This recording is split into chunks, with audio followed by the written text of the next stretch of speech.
बिस्मिल्लाहिर्रहमानिर्रहीम। अस्सलाम वालेकुम। आप देख रहे हैं नेशनल न्यूज़ और मैं हूं सुबान कुरैशी। लाड़काना से हमारे डिस्ट्रिक्ट रिपोर्टर ज़ीशान उन्नट की रिपोर्ट के मुताबिक शिकारपुर पुलिस के मुकाबले के बाद मसरूका XLI कार बरामद। थाना गहीजा पुलिस ने पुलिस मुकाबले के बाद छीनी गई XLI कार बरामद करवा ली। गाड़ी मालिक के हवाले कर दी गई। मिर्ज़ापुर लिंक रोड से आज़ाद अली वल्द इमामुद्दीन उमरानी से मज़कूरा AJH 633 XLI कार छीन ली गई थी। DSP मदीजी शकील अहमद पठान ने डकैती की वारदात का सुराग लगाकर SHO थाना गहीजा अब्दुल कादिर बंगवार और दीगर पुलिस पार्टी के हमरा मदीजी के कच्चे में पुलिस मुकाबले में मसरूका कार बरामद कर ली।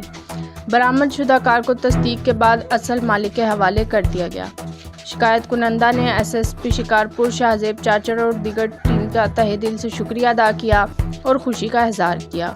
तमाम अफसरान छीना और चोरी किया गया सामान बरामदगी को यकीनी बनाया जाए। SSP शिकारपुर शाहजेब चाचर की जानिब से पुलिस पार्टी को शाबाश CC 3rd सर्टिफिकेट और इनामात के अहकामात जारी कर दिए।